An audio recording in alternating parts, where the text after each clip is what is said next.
In today's video, I'm going to give you some tips on how you can fit trading around your full-time job.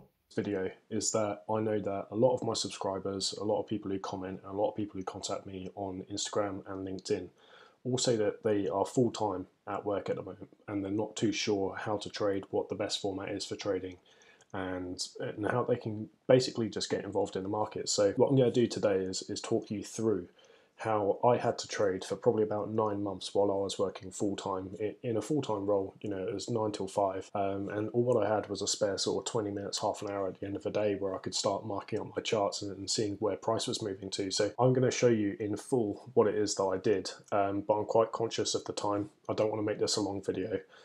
So it's going to be full of valuable content throughout. And if you do like this video, please do like, subscribe, and maybe even share it with a few friends who are looking to get involved in trading, but they're possibly working full-time as well, because this is a strategy which you can do literally within 10 or 15 minutes at the end of each day, especially if you're in the UK. If you're like some of my friends over in America, where you're between sort of 5 and 9 hours behind, it might be that you need to just stick around at the end of the day at work for an extra 10 or 15 minutes, mark up your charts, see if there's any entries and take those positions. So I'm going to show you effectively how I mark up my charts, and I'm going to put up in one of these corners, I'm not sure which one it is, a link to one of the videos which I've created before about support and resistance zones, because that's going to be really quite important for this video. And then what we're also going to do is I'm going to show you where to get into the markets and where you're going to be trying to take your profits. So without further ado, let's get stuck into the charts. So the first thing that you'll notice is that we're actually on the daily time frame. Now this is going to be quite important for this type of trading format because we're going to be trading as end of day traders, which means that when it comes across to 10 o'clock GMT, so 10 o'clock in the evening UK time, that's when one of these new candlesticks starts forming. So as you can see over here on the right, it's showing that there's 8.5 hours left. That's because it's 1:30 in the afternoon. So at 10 o'clock, another candle is going to be forming.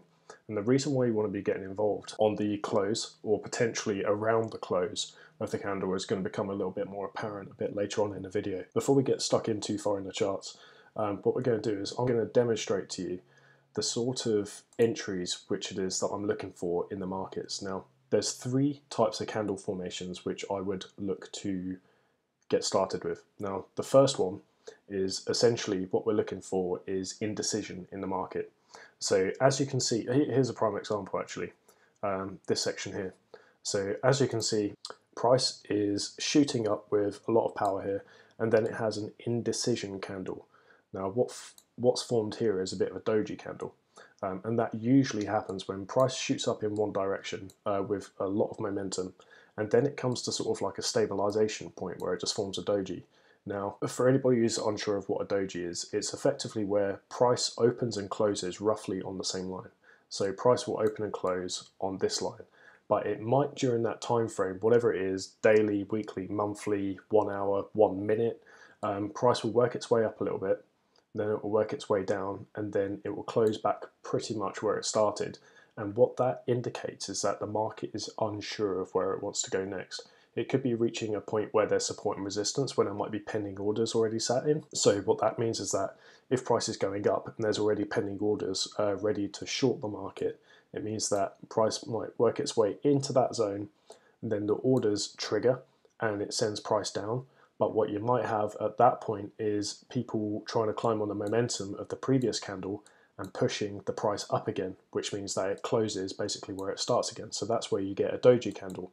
And the reason why I like that is purely it just shows indecision in the market. And again, I'll show you the entries on how to trade those a little bit more effectively in a few minutes. Secondly, the next type of formation which I like is when you've got a support or resistance line. So it doesn't matter if it's support or resistance or both. What you may have, I'm just going to demonstrate for the buy orders first. What you may have is a candle going up, so let's call it a blue candle, colour that in slightly, and then we will have a wick.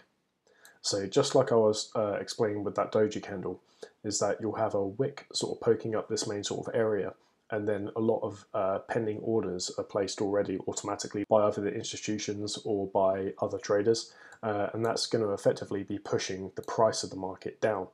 So price works its way up. This looks like a giant blue candle at this stage, so it looks like you've broken out of the zone. But this is one of the reasons why we want to wait until the close of the candle, or very close to the close of the candle, because we want to see price work its way back down and create what is classed as a pin bar. Now, pin bars can be subjective, because you can have pin bars like over here, where it looks as though price might be reversing and working its way back down, but price actually just shoots off in the other direction. And the main reason for that is that it's not really at a strong level of support or resistance. A stronger level of support and resistance would be somewhere along these lines. So if you saw a pin bar forming here, you would look to act on it a little bit more like this red candle right there.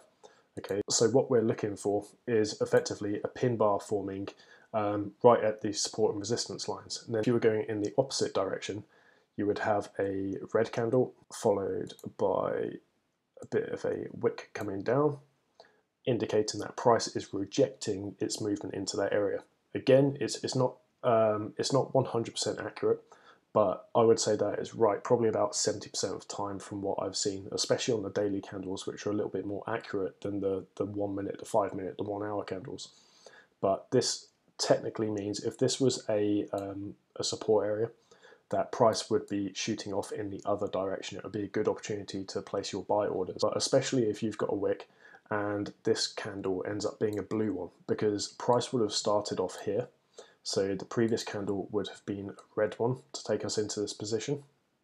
And then we work our way down, which looks like price again has broken out of this zone, but effectively it's pushed its way back up and it started, it's ended up going higher than where it first started, which gives you a much stronger indicator that price is indeed going to shoot off in the other direction. Okay, so that's two of the formations now, which I like to look at. Then the next one is again looking at a support and resistance line, but what we might have is a blue candle here, which if it's blue and it's creating some sort of pin bar, I don't necessarily always like those, because again, a little bit like this, these series of blue candles down here, it normally means that it's just clearing the way for the market to push up a little bit easier. But if you have a blue candle there, and then you have what's classed as an engulfing candle, so you've got a red candle the following day, again with a wick. It doesn't have to be the same height, but it is handy if the wick is actually higher.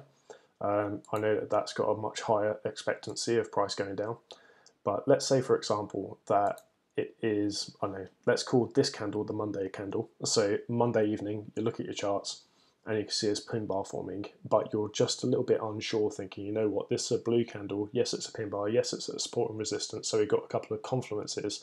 Well, I want to wait and see what happens the following day, just to double check that price is most likely going to reverse. Well, let's say that you're now looking at charts on Tuesday night, and you can see that this candle is formed. Well, one, it's a red candle, which is good. Two, it's got a good wick on it. And three, it's actually an engulfing candle. So it's actually higher and lower than that previous candle. See, the absolute highs and the lows have completely engulfed that previous candle. Again, that is an extremely strong indicator that price is going to reverse, especially at a support resistance line. And the same method goes for if price was going in the other direction. With those confluences in mind and a bit of an indication as to what kind of candles we're looking for to get involved with the entries, now we need to look at where we're going to be getting involved with the entries. So what I do is I go onto the daily, sometimes I'll go onto the weekly, but I'll tell you what, let's go onto the weekly first. As I said at the start of the video, we're looking at support and resistance zones where price is basically struggling to get past. It doesn't matter if you're a newbie or if you're an experienced professional trader. Sometimes it's easier, especially when looking at placing support and resistance zones, to change your chart to a line chart. Now on the line chart, this makes it very clear where the support resistance zones are.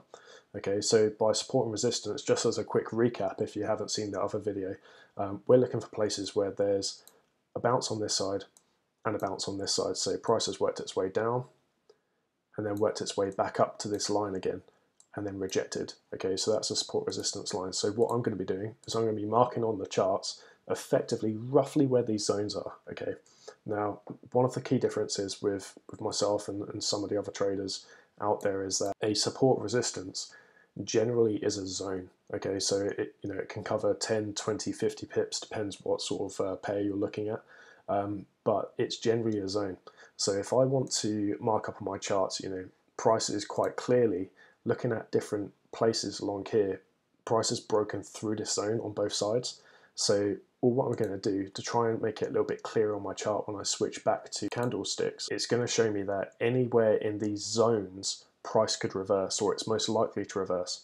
So what I'll do is I'll mark up the most obvious ones first, and then I'll look back over the last sort of maybe year and a half, 2 years, and I'll look at where the highest one is, and I would say that this is the highest point up here. So again, let's mark a new one on the charts, try and get the most bounces in here. So the next one is there, and then working our way down, I would probably say the most recent one is here.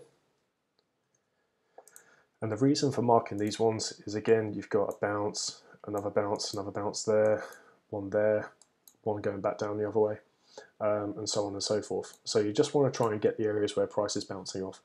Let's drop it down for daily. Let's see if there's anything more sort of on an intraday scale where price is effectively bouncing off. Now, straight away where my cursor is another obvious line where it looks like on a daily basis price is having a little bit of a reaction to.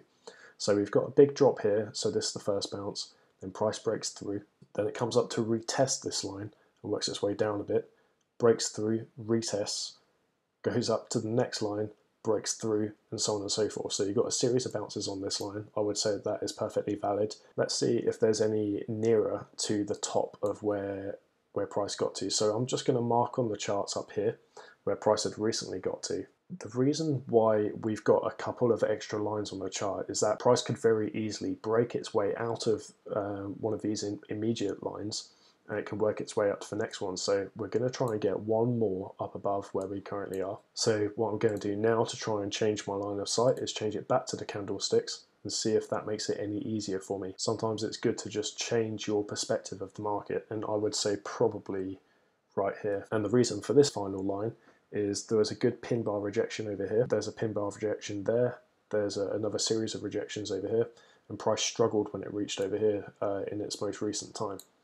Now, where I was saying a few minutes ago with a pin bar rejection, this is a prime example. So price had broken through previously.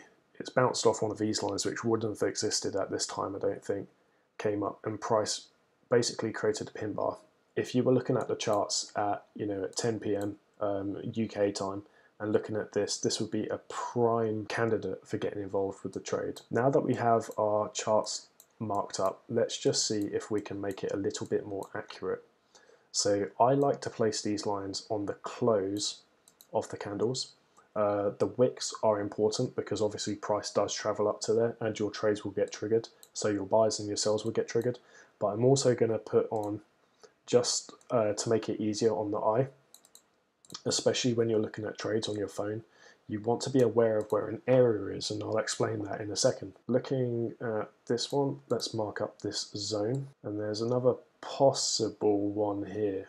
Okay, there's another possible one midway where price has just passed through. What we're going to do now is we're going to pretend that we're looking at the charts on the 7th and the 8th of January. So going back about 7 days or so, we're going to use our bar replay tool. And if you want a few hints and tips on how to make best use of TradingView, which is the software which I'm using, I'll put the links up in the corner, wherever it's going to be, to another video which I did maybe about a year ago, which might be quite useful to some of you. What we're doing now is, this is the 6th of January. We're getting ready for bed. We're just looking at the charts quickly on our phones or on the laptop. And what has happened? Okay, so price has broken clear of this zone. It's worked up. It's got a nice sort of rejection candle here. It's got quite a lot of momentum moving up. When it looked like price was struggling, it wasn't extremely strong candles. And then this most recent candle is an extremely strong blue candle. And the reason why I say that it's strong is the sheer size of it.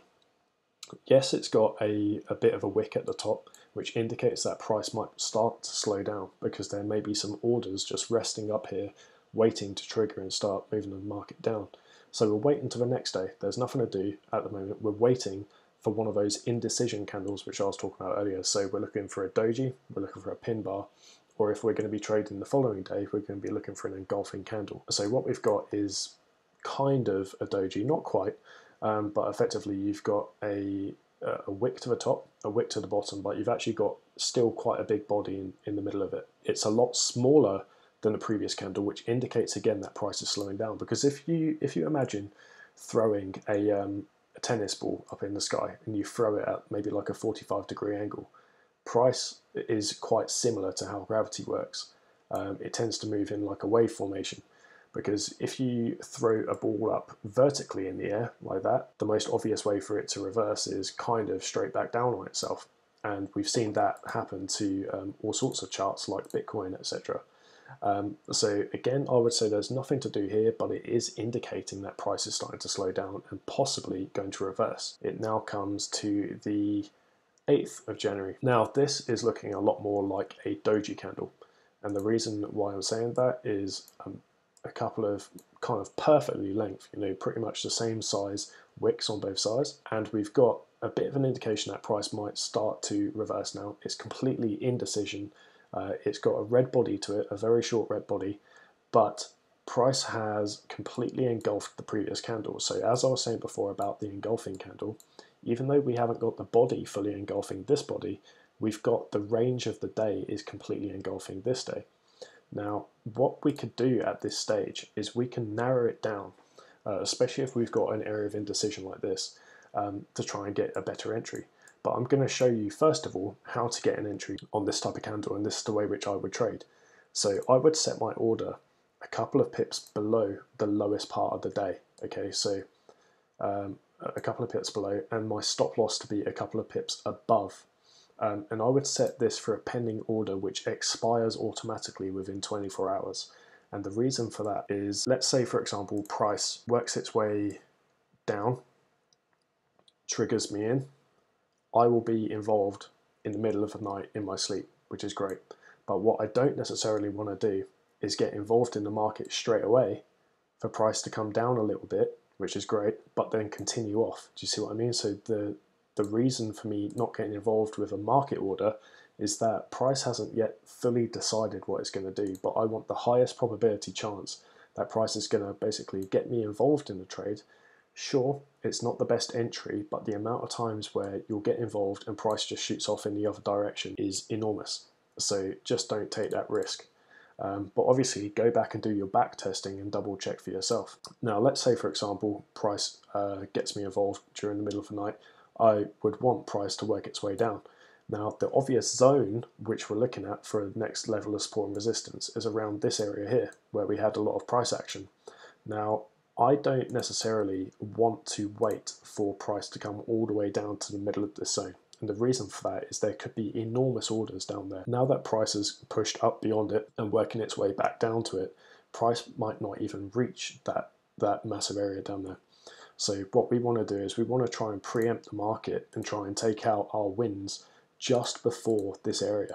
So I tried to get involved probably just around about here, just maybe 20 or 30 pips away from the actual zone itself, just so we get the absolute best chance of taking profits out of the market. So let's say as well that during the night price comes down and it starts working its way back up. Do we close the trade out in the morning?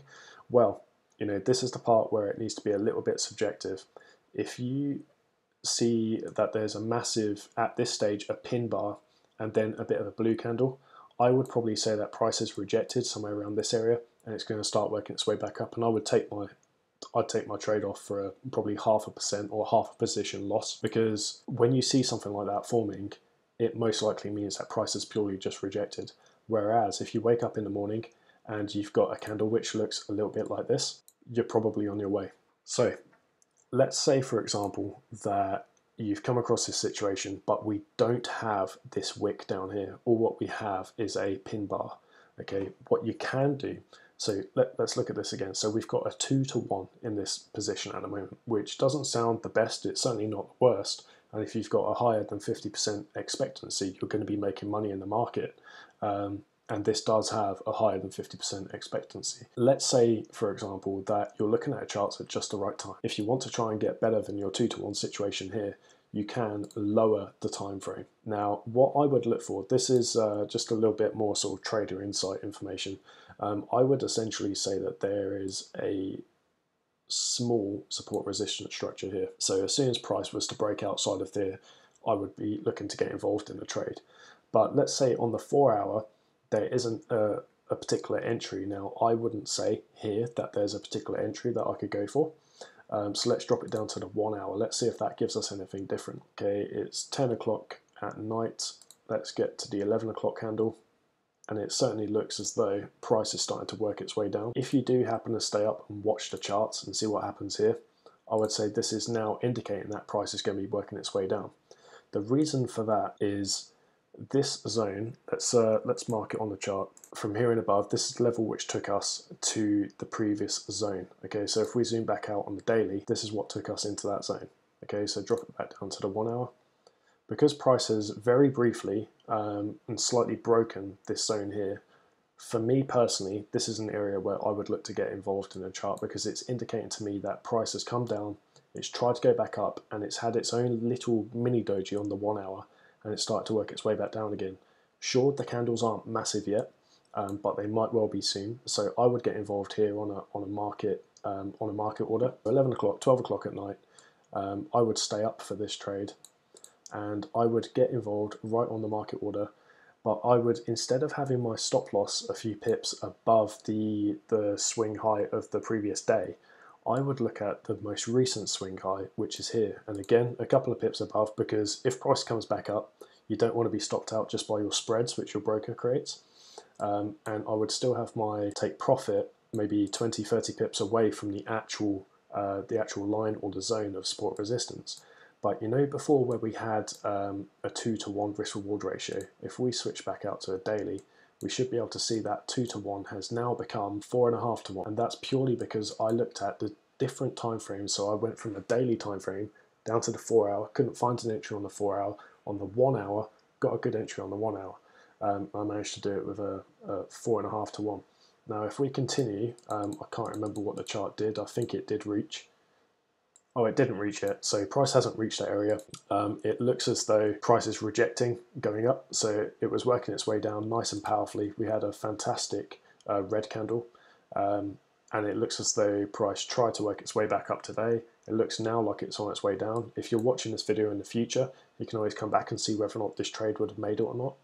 But we switched out a 2-to-1 to a 4.5-to-1, which is fantastic. And then what you can do, as I was saying, it will only take you, 10, 15 minutes each day to be able to do this sort of trade setup. I put all the pairs which I would do this trading on within one group on TradingView.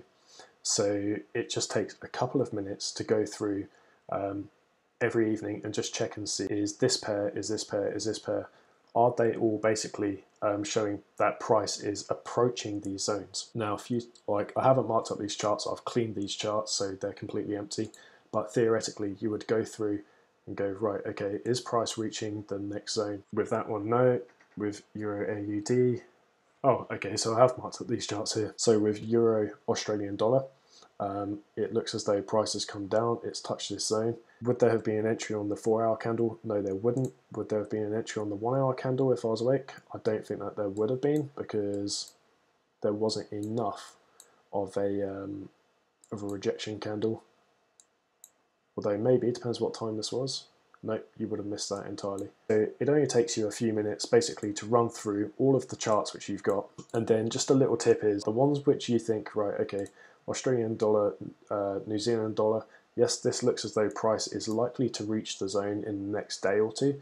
I would highlight this and give it a certain color and slide it up to the top of my chart. Or if I'm going to be checking in the evening, the first thing that I'll do is I'll look at the ones which are most likely going to be presenting opportunities for me to get involved in the market. And that is essentially it. And if you're targeting any more than 2-to-1, you're going to be in really good profit throughout the year. But another thing to point out as well is, because we're looking at the daily candles, let's go back to our example if we can. You can see that if we did get involved on this day, that was the 11th of January, and it is now the 19th of January. So 8 days later, we haven't quite reached take profit. You're going to be involved in trades where they could last anywhere between 2 or 3 days if you've got an extremely strong candle pushing you in the right direction, or you could be in trades for maybe a week or 2 weeks at a time. I typically use 0.25% of my account, and the reason for that is I want enough margin being given to me by my broker for my day trading. So I do trading, I do the London breakout session, which if you haven't seen it, I'll mark the video up again in one of these corners for you to be able to see. So I use the London breakout session where I use 1% risk per trade, which means that I need to have a fair amount of margin there from my broker. So taking these trades on the end of day candles, I'm effectively just going to be using 0.25% of my account. So with this, I would gain 1%. If it comes in and if it wins, I would gain just over 1%. And it might take me a week or two to do, but the main thing is that it keeps me relevant in the markets. That's it in a nutshell. So if you've liked this video and if it's been helpful to you, please do share it around to your friends. If there's anybody who you know who is looking to get involved in Forex trading but might have their own full-time job and they're struggling to work around it, just tag them in the video. Don't forget to like and subscribe, and we'll check in soon.